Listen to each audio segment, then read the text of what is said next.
Bien, j'ai la chance, nous avons la chance sur Géopolitique profonde de retrouver le professeur Didier Raoult.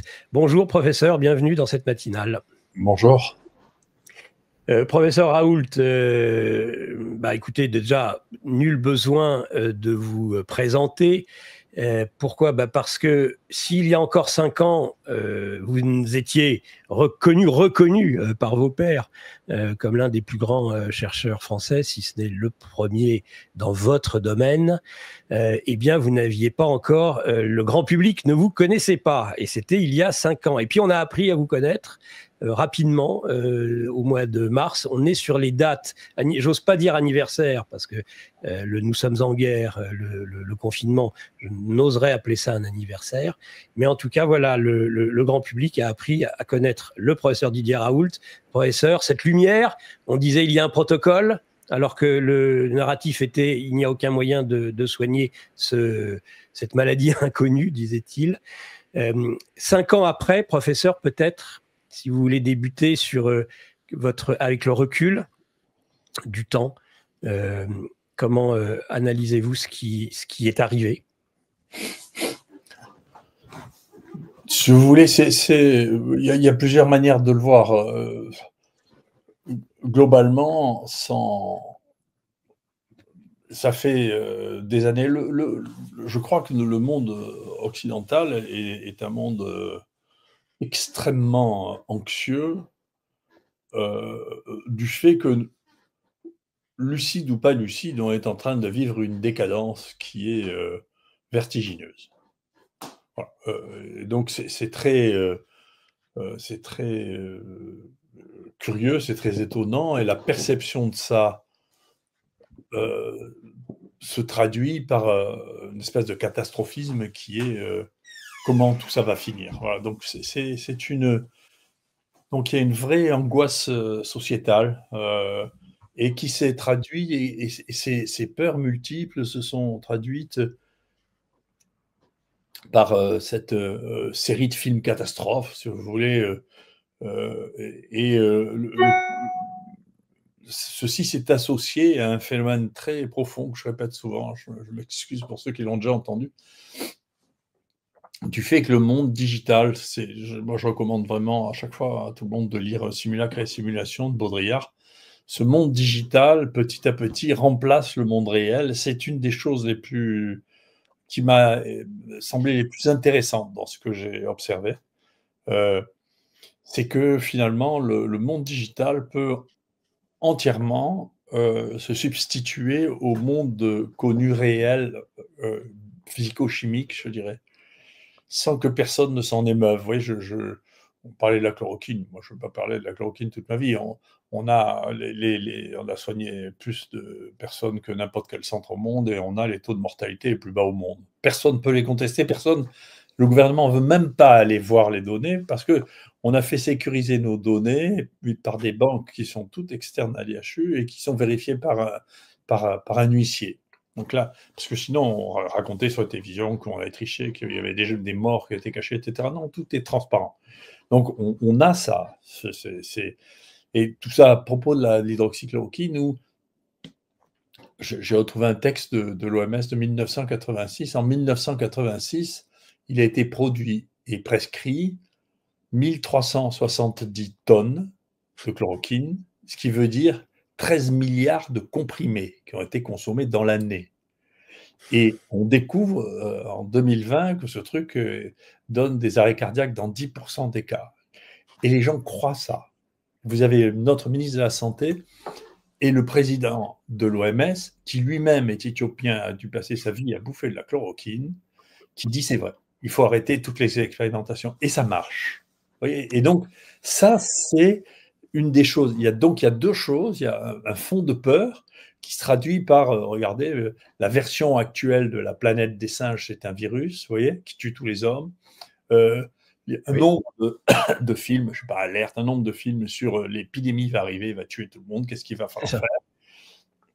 La folie du bioterrorisme qui est aussi folle que celle-là, moi j'ai déjà vécu ça, c'est une des raisons pour lesquelles je ne suis pas très ému, j'ai déjà vécu ça, avec le bioterrorisme, il s'agit en réalité d'un ancien technicien de Fort Detrick qui avait piqué les souches sur lesquelles il travaillait, qu'il a envoyé. Et on a fait croire à la fin que c'était Saddam Hussein qui avait fait ça. Donc avec Colin Powell qui secouait son truc. Et moi, je l'ai dit, je l'ai répété, je connais très bien les gens qui ont séquencé dans les 2 mois la bactérie en question et qui ont montré que c'était la bactérie, on est à une signature génétique de ça, ce que les gens ne savent pas, et que c'était la bactérie de Fort Detrick. Donc c'est une histoire américano-américaine, c'est une bêtise de l'armée américaine qui a été transformée en outil. Le film Vice qui explique relativement bien ce que Cheney a laissé passer, partir de la CIA, c'est de l'intox pur et simple. Hein. Moi, j'étais au premier plan de ça, parce qu'on m'avait demandé de faire une réflexion sur le bioterrorisme. Et moi, j'ai reçu de la part d'anciens conseillers de Kouchner qui s'occupaient de ça, des informations dites grises, en disant, vous savez, en réalité, il y a des silos pleins de sports de charbon en Irak. J'ai vécu ça à la fois, la peur, comment est-ce qu'on a eu peur à ce point-là? On est allé très loin au moment du bioterrorisme vécu, c'est pas une digression que je fais, je raconte la même. Non, c'est pareil. Des gens envoyaient des poudres de farine, du plâtre. Anthrax, et tout ça. Voilà. Nous, on était les seuls à avoir un laboratoire P3 capable d'organiser ça jour et nuit, et donc on a fini par traiter le tiers de tous les trucs du pays. À Paris, intramuros, personne ne voulait les analyser. La même chose que pour le Covid. Personne ne voulait les analyser. Il n'y avait pas un P3 pour pouvoir le faire ça. Quand ils ont envoyé ça à Pitié-Pétrière, qui était censé être le grand centre intra-parisien des maladies infectieuses, les techniciens ont fait valoir leur droit de retrait pour dire c'est trop dangereux, on ne veut pas le faire. Donc, il y avait un état d'impréparation absolument spectaculaire qu'on a retrouvé là maintenant avec des gens qui disent on ne peut pas faire de PCR, qu'on peut pas faire. Si on va aux urgences, pitié, on ne peut pas faire une PCR parce qu'on n'a pas les moyens. Il faut sélectionner les gens dont on est sûr qu'ils ont ça. Auquel cas, d'ailleurs, ça ne sert plus de faire le diagnostic. Hein. Donc, c'est très. Les choses se reproduisent. Et en même temps, alors, bien sûr, c'était déjà l'occasion de l'anthrax de gagner de l'argent pour l'industrie pharmaceutique, puisque l'industrie pharmaceutique et les gouvernements ont réussi à utiliser un médicament très cher, récent, qui n'avait jamais été utilisé pour traiter le charbon, l'anthrax, alors qu'il y avait des dizaines d'antibiotiques, tous les antibiotiques marchent sur l'anthrax, et il y avait des dizaines d'antibiotiques qui avaient déjà été utilisés pour traiter les hommes. Et moi, je suis allé demander aux gens du CDC pourquoi ils avaient fait ça. Ils ont dit, mais parce qu'il y a un modèle expérimental sur lapin qui montre que ça marche très bien, la ciprofloxacine. Donc, aux États-Unis, acheté des tonnes de ça, ils ont fait des silos qu'ils ont cachés dans le pays pour dire s'il y a une attaque massive avec l'anthrax, on pourra soigner tous les Américains. Et tout ça, c'était du bidon, c'est pas vrai. Mais il y a des gens qui, au passage, ont gagné de l'argent. Et voilà. Ça, il y a un ressort de la peur générale qui traduit l'état d'angoisse d'une population qui est en train de disparaître petit à petit, de perdre petit à petit. On voit, regardez les classements PISA, c'est l'évaluation des gosses, on voit qu'on recule chaque année, la production scientifique comparative de la France s'écroule, les adultes, hein, récemment, pour la première fois, moi j'ai vu une étude faite chez les adultes dans les pays de l'OCDE, en France, il y a 30% des gens qui n'arrivent pas à comprendre une page écrite. Donc, on devient idiot, on perd 10 points de QI en l'espace de 25 ans. Donc, tout le monde perçoit ça. Les gens ne travaillent plus, les gens deviennent bêtes, ils n'arrivent plus à lire. Notre monde s'écroule. Si vous regardez, effectivement, bon, je ne suis pas un économiste, mais ça m'intéresse beaucoup parce que j'essaie de comprendre comment quelque chose comme la médecine, alors ce n'est pas que la médecine, c'est tout, hein, mais comment la médecine s'est échappée des mains des médecins pour rentrer dans les mains des administratifs. C'est intéressant. Alors, pour moi, il y a 2 substances à ça. La première, c'est que les pays qui étaient dans le pire état, les Américains l'ont bien compris, hein, le truc de Musk, c'est ça, c'est qu'il y a 80% de tertiaires, on est passé de 30% à 80% de tertiaires en un siècle. Et donc, tout le monde fait de l'administration en réalité. Et donc, l'administration prend tout, y compris la médecine. Et donc là, cette gestion, c'est une gestion administrative, c'est des gens qui n'y connaissent rien. Et les quelques médecins qui font là, c'est des médecins qui ne soignent pas les malades, qui s'en occupent pas. On l'a vu avec les ARS. On l'a vu avec les ARS. Donc, il y a 2 questions. Un, la tertiarisation, qui est très inquiétante parce que ça veut dire qu'on ne sait plus rien faire. On est obligé de tout importer. Le peu de choses qu'on sait faire, d'ailleurs, il y a tellement d'administratifs dessus que ça finit par les étouffer. Et que l'administration a une vision, cette vision-là, associée sans arrêt, je répète ça, sans arrêt avec le monde digital. Et moi, j'ai eu l'impression, quand j'ai vu le Covid, et je l'ai dit à plusieurs reprises, j'ai eu l'impression que les gens qui dirigeaient ça jouaient à des jeux vidéo. Vous voyez? C'est-à-dire qu'il y a d'ailleurs, j'ai demandé ça à mon fils, il m'a trouvé un jeu vidéo, il m'a dit, regarde ça, papa, c'est ce que tu racontes, mais ils font, cette fois, c'est une épidémie de la peste. Et donc, et c'est pas étonnant que Bill Gates ait tellement joué un rôle tellement important. On ne peut pas imaginer comment Bill Gates va me dire à moi comment on soigne une épidémie. Ça fait 40 ans que je fais ça. Enfin, Microsoft, les virus informatiques. ouais. Oui. Et donc, dedans, on a l'impression qu'il disait, écoutez, on va appuyer sur un bouton, on met des masques, ça va arrêter les virus. Enfin, c'est complètement idiot. Si on voit comment les gens portent les masques, c'est cocasse. Après, on va enfermer les gens dans les maisons et on ne va pas les tester. Donc, s'il y en a un qui est positif, tout le monde viendra positif. Et le résultat, on n'a pas analysé en France, mais qu'on a analysé dans des pays voisins, l'Espagne et l'Italie, c'est que les gens qui étaient confinés étaient plus positifs que les gens qui n'étaient pas confinés. Parce que quand on est confiné avec des gens et qu'on n'a pas testé les gens, ben c'est très facile de se transmettre les choses les uns les autres. Donc tout ça, ça n'a pas de sens. C'est une vision de jeu vidéo dans lequel les choses sont simples. On prend les virus pour des objets, pour Super Mario, et donc les virus changent, les virus sont vivants, c'est une espèce de querelle idiote, savoir si on est vivant, c'est pas vivant, ils changent tout le temps, les virus. On sait même le taux de mutation intégré on sait que voilà, une épidémie avec un clone viral, celui-là, on a été bien ça dans les moindres détails, ça dure 3 mois et demi. Donc au bout de 3 mois et demi, c'est remplacé par un mutant ou un variant, mais vous savez bien que moi, quand j'ai commencé à rapporter les données qu'on avait sur les génomes, moi, j'ai quand même le ministre et le responsable de virologie du conseil scientifique qui disait il n'y a pas de mutant chez ce virus, qui est quand même une des choses les plus spectaculaires que j'ai entendues. Donc, ces gens ne savent pas de quoi ils parlent, ils ont une vision simple, si vous voulez. Ils pensent en plus que c'est bien d'être simple parce que le peuple est bête, ce qui est vrai ou pas vrai, et que de toute manière, c'est pas la peine de lui compliquer les choses dans sa tête, il faut qu'il obéisse, et puis c'est tout. Et donc, c'est cette association entre l'espèce de développement monstrueux de l'administration qui pense que finalement, tout doit pouvoir se régler par des protocoles, des procédures, et la vision transformée du monde réel en un monde digital fait que eh bien, on ne peut pas gérer des choses pratiques. On ne peut plus le faire. Voilà, on ne sait pas le faire. Et donc, c'est un phénomène social qui est intéressant. Il y a des choses qui sont déjà arrivées. J'ai écrit récemment un livre qui s'appelle Homo chaoticus pour expliquer voilà. Homo chaoticus, tout à fait. Toutes les civilisations urbaines disparaissent. Révolution dans l'évolution. Toutes les civilisations urbaines disparaissent, toutes, pour deux mécanismes. Je pense un, c'est les épidémies, ça vient des civilisations urbaines, hein, bien sûr.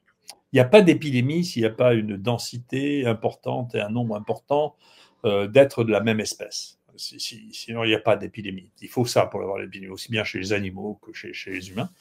Donc, bien entendu, les villes font ça. La communication entre les villes font que si une épidémie commence quelque part, elle peut se transporter partout.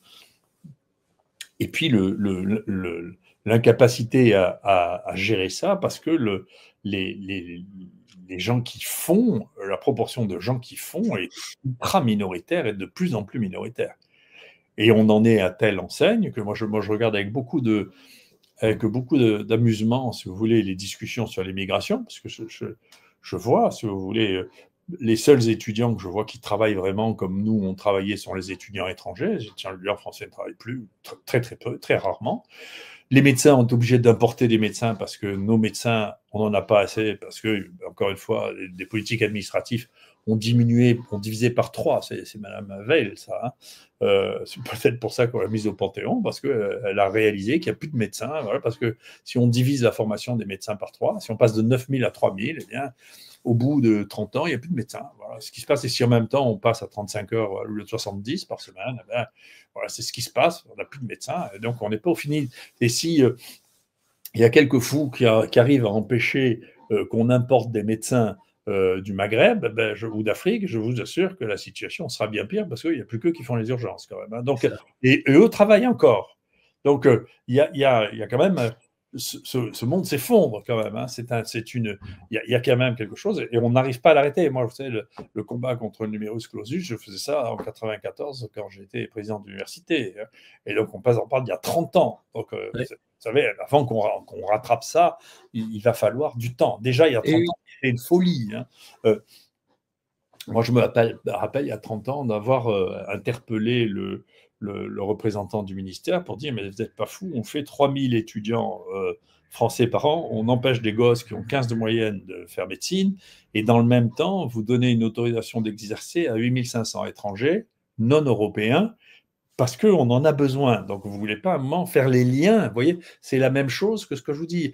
À un moment, vous parlez à des gens et vous n'y arrivez pas parce que il n'y a plus de pragmatisme. Les gens n'arrivent même pas à faire le lien entre ce qu'ils voient. Le type signe un papier, il dit tiens, il y a 8500, mais bien sûr, il faut l'avoir. Et si vous dites non, mais attendez, moi, je peux pas, personne ne peut imaginer que me soupçonner de racisme, mais ce n'est pas la question. Mais pourquoi vous empêchez nos gosses de faire médecine et après vous dites on est obligé de rapatrier des gens de l'extérieur?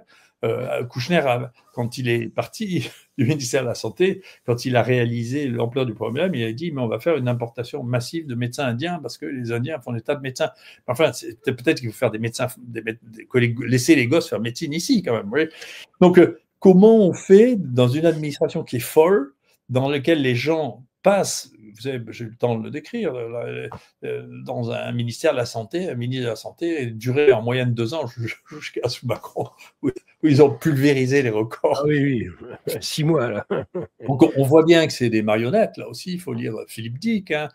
C'est des marionnettes derrière lesquelles il y a des administratifs plus ou moins formés. Avant, c'était des énarques. Maintenant, c'est plus besoin. On prend des types qui ont fait une licence à Sciences Po, et puis voilà.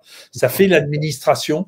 Et puis, il jump aussi d'un ministère à l'autre. Vous voyez, Attal, il était au cabinet du ministère de la Santé, et puis après, il va un peu ceci, cela. Et en réalité, ce sont des marionnettes derrière lesquelles s'agite l'administration, une espèce de rouleau compresseur, qui est lui-même poursuivi par le rouleau compresseur européen, et donc il n'y a plus de sens.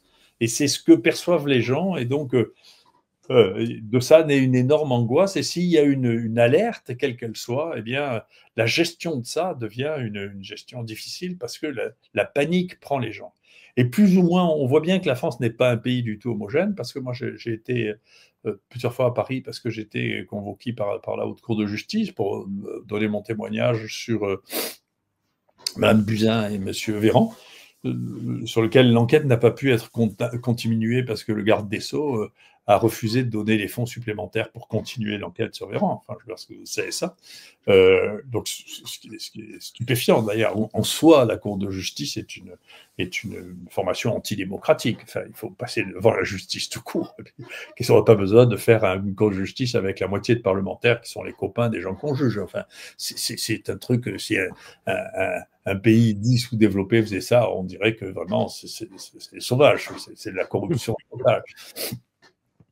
Et donc, les gens à Paris, on voyait bien la faiblesse, le degré de dégradation des mœurs à Paris n'est pas du tout celui de Marseille ou du 93. Parce que Marseille et 93, je vous assure que l'obéissance aux consignes gouvernementales n'était pas exactement de même nature. Les gens ne sont pas aussi peureux, ils ne sont pas aussi collabos. À Paris, les types dénonçaient, les types qui sortaient dans la rue, ils leur demandaient, vous savez, il fallait écrire soi-même. Alors, si on réalise même plus en disant il faut se donner à soi-même l'autorisation de sortir sur un bout de papier, et les gens sortaient, ils vérifiaient que vous aviez un masque, ils demandaient vous avez le papier, vous pour sortir à Paris, mais c'est incroyable, les rues étaient vides, enfin c'est incroyable, l'obéissance, on voit bien que la résistance c'était le sud de la France, c'était pas Paris, hein. Il n'y a pas de résistants là à Paris, il n'y a pas. Alerte Info, géopolitique profonde prend sa place dans le paysage médiatique français. Bonsoir à tous, vous êtes sur Géopolitique profonde, la chaîne qui est là pour remplacer les médias subventionnés. On investit maintenant la rue et on veut vous entendre. Le gouvernement de M. Macron nous a obligés et nous a enfermés chez nous. Mais on a besoin de votre soutien. Alors cliquez sur le bouton j'aime pour nous soutenir.